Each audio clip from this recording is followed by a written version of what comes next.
Hello folks, how you doing? Welcome to this week's Homebrew Wednesday. Now, what's been going on this week, folks? Well, you know what's been going on this week. I did the apple pie cider for last week's Homebrew Wednesday video. That's in bottles. I've got one down here. It looks fairly clear. There's a little bit of sediment at the bottle, but a very tiny amount. It seems to be carbonating slowly but surely. It's only been in the bottles for about 4 or 5 days, but it's on its way to carbonating. Over here I've got the Mexican cerveza. Now, as you know, in the last few Homebrew Wednesday videos I've been banging on about the cerveza that's been in the fermenting fridge out there in the conservatory for weeks and weeks and weeks. This has been lagering for about 6 weeks and it's crystal clear. It really is crystal clear. It looks really good and it tastes alright too. I had a little sip. It seems to be carbonating, but I think it might take a little bit longer. There is some, as you can see there, it's carbonating well. So hopefully I'll give that another week or so and then I'll put it in the fridge and we'll give it a go, because that one I suspect probably will be ready to drink straight away because we've already done the lagering. Okay, so it's already been conditioned. So hopefully that one will turn out really nice. But what else has been going on? Well, I've also bottled the ale, the Festival Golden Stag Ale that I did. And that's gone into bottles and that's under the table here. That's going to take another 5 days or so, maybe 6, to fully carbonate, and we'll do a review of that at some point too. So there's lots of reviews coming up over the course of the next few weeks, folks, which is just as well really, because I've done so much brewing lately I can't really brew anymore, and that really brought me onto this week's Homebrew Wednesday video.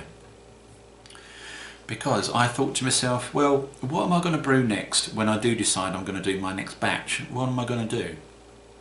So I thought, well, the best way to decide what I'm going to brew next is to pop to the shed and have a little bit of a stock check, yeah, and see what's out there and make a little note and see what we've got. Now, in my head, I thought to myself, well, I've probably got 7 or 8 kits out there and I knew I had a couple of tins of malt extract, possibly 1 amber and 1 light Cooper's malt extract, and those will be used together to produce an ale, which I will then add hops to on the stove, probably boil on the stove and produce some sort of Cascarillo ale or something, repeat another recipe or maybe do a new one. So I thought, yeah, I've got a couple of things out there, and then I went out there and I come back with this. I don't know if you can see that there. It's a very long list. It's a bit wonky, but never mind. It's a very long list of stuff. So I thought, well, okay, this is silly. I didn't realise I had so much out there, to be honest, because it was on a shelf in the shed and it went back further than I thought it did. So I'm going to read to you now what I've got in the shed at the moment. I'll have a bit of a laugh. St Peter's Golden Ale, that one I've heard really good things about. I want to do that one next, but that's got quite a long date on it. That's June 2016, that one, so we might leave that one for quite a while. We've got a Wilco's Real Ale, December 2015 is the date on that one. Thomas Cooper's Traditional Draft, August 2015. Cooper's Lager, October 2015. Geordie Lager, May 2016, and all the dates go up and down. I won't go through the dates for all the rest, but I will read you the rest of the beers. I've got 2 John Bull English Ale kits. I might do those together. Don't know yet. I might do them separately. If you've done a 2 kit beer, do let me know, of that sort of style, you know, sort of English ale. Let me know. Let's know how it turns out. I've got a Wilco's Pilsner. I've got 3 tins, I didn't realise I had 3, I've got 3 tins of light golden lager from Wilco's. Now I'll probably do the same with 2 of those. I'll probably just chuck them in together rather than using a brew enhancer, you know, or additional malt extract and sugar. Just chuck 2 tins in, see what happens, and brew it up to 23 litres. Probably come back with quite a strong lager, but I'll add additions and things. I've got a Wilco's Forest Fruit Cider. Now the Forest Fruit Cider was one of my first kits I made, and I followed the instructions on the tin to the letter. Forgive that noise, that's the ice cube box on the freezer, not me farting. So yeah, I made this Forest Fruit Cider and it was one of my first brews, and it came out all right. It was a bit thin though, and that's the feedback I got from the people that tried it, my friends and family. They said it was okay, but it was a little bit on the thin side. So what I would do with that one is brew it short next time, 21 litres rather than 23, and we'll see how we go with that. And maybe use a liquid yeast rather than the one that's in the packet. I've got a Wilco Cerveza. As I've already said, I like the Cervezas, as you know. I've got one here, crystal clear. If I was going to do a Cerveza again, depending on the results of the taste test on the Cervezas I've got there, I would probably lager it properly rather than using an ale yeast. I've got Cooper's Euro Lager. Now the Cooper's Euro Lager is an interesting one because I've done that before. Again, it was one of my first kits, and it was okay, but it was like 6 weeks in the temperature controlled beer fridge, and I had tasted some, and I found some the other day that I was drinking during a cast, and it was only okay, you know. It wasn't anything spectacular at all. It was perfectly drinkable, but for the amount of time I spent on lagering it and fermenting it at the right temperatures, it wasn't great. It was only okay. So if anyone's got any ideas on how to tweak a Euro lager, Cooper's Euro Lager, let me know. Leave a message down below, you know where to go. I've got a Wilco's Golden Ale as well, which was bought for me for a birthday present. I've still yet to get around to making that one up. And finally, I've got Cooper's Australian Pale Ale. Now with the Australian Pale Ale, I've not done that on its own. I've always used that as a base for a beefed up ale. So just this once, I might do that on its own with beer kit enhancer, you know, just to see what it's like on its own without any additions. So yeah, as you can see, there's quite a lot there. There's something like, what, 1, 2, 3, 4, 5, 6, 7, 8, 9, 10, 11, 12, 13, 14, 15, 16, 17, 18, 19, 19 or 20 there. I thought I only had 7 or 8. So what that means is slow down, Roy. Slow down on the purchases, which I need to do, of course, and I will do. I can't afford to anyway now, I'm skint. And take a look at these kits. Obviously, what I'm going to need to do is go by the date on them, I think. So I'm going to be putting this into a spreadsheet, because I'm a bit of a geek, and I'll sort them by date, and we'll wade our way through them by the date, by the use by date on them, and we'll see how we get on with those over the course of the next 12 months or so. I can't imagine it taking much longer than 12 months to get rid of all this lot. It probably will though, to be fair, because there's a lot there, isn't there? Yeah, I didn't realise I had so much, but never mind, it's all good. Anyway, while I was in the shed, folks, what I tend to do is whenever I go out there to put beer in the shed or take some stuff out, I always have a little rummage around to see what I can find. And it occurred to me today while I was out there that I've got an awful lot of cider. Forgive the phone going beep there. I've got an awful lot of cider out there still I didn't realise I had. Now a bulk of it is the 775 that you know I know and love, and some of it is the Y yeast smack pack, which is also a fine yeast. Forgive me, the phone is ringing, as you can tell. Someone else will pick it up. It's good here, isn't it? Yeah, I've got some of the Y yeast as well, so we'll give that a review. And what I'll do is I'll grab some of the 775 and I'll grab some of the Y yeast, and we'll do a comparison side to side and see what they taste like. Is the 775 a better cider yeast than the Y yeast Smack Pack cider? So that might be coming in either next week's Homebrew Wednesday video or the one after. But yeah, while I was out there, I took a look at the dates on some of the ciders I had, and I found one that I did in May this year.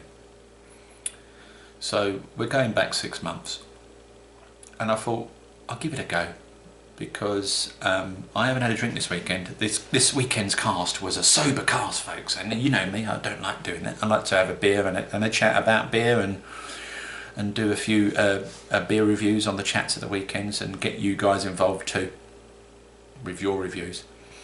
So I thought I'll have a little drinky poos, and out in the shed I've got some crafty plastic cups, because I don't really want to be taking glasses out there and breaking them and they're going all over the shed and me having to clear it up.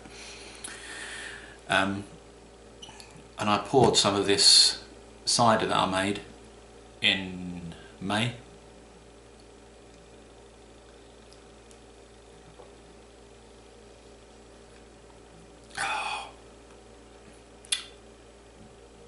Oh my God. Oh. Now, this is as close to a commercial cider as I believe you're going to get. It really is all down to the yeast, folks. You need to buy this 775 yeast. And again, I may well say the same thing about the Y yeast, but I haven't sampled that one yet. But certainly, as far as the 775 yeast goes, it holds up with age. You could drink a cider made using 775 a couple of weeks after it's been bottled. You know, once it's carbonated, you can drink it and it will taste perfectly fine and nice. However, I've got to tell you, give it 5 or 6 months. I mean, this is a little bit hazy because there's condensation on there, but it's crystal clear and still carbonated really well. It tastes like a commercial cider. It's almost like a sort of West Country kind of cider. It may well be that malolactic fermentation has taken place and it's produced this really nice, crisp and clear and fantastically wonderful drink. But oh man, I wish I could relay how good it is, you know. It's pretty special. So please, please, please listen to what Roy tells you, okay? If you're making ciders, invest in some liquid yeast, whether that be Y yeast, Smack Pack yeast or the 775, and make your ciders with that. If you've got dry cider yeast, chuck them away. They're rubbish, they're no good compared to this, I'm telling you. Don't listen to me, go out and do it for yourself, and I guarantee in 6 months' time you'll be coming back going, you were right, Roy, it's pretty special, that stuff. I don't know why I bothered with the dry cider yeast or the wine yeasts or any of the other bloody yeasts I used.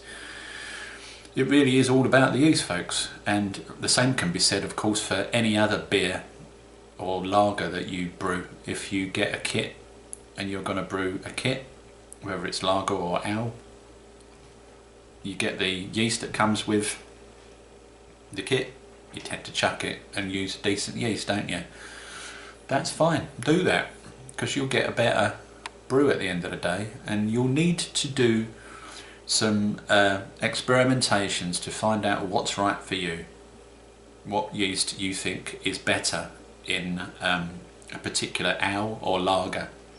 Now for me, the US-05, the Safe Ale US-05 is a fantastic dry yeast for American ale type brews, and the Safe Ale SO4, that is right, yes, the Safe Ale SO4 is fantastic for English ales.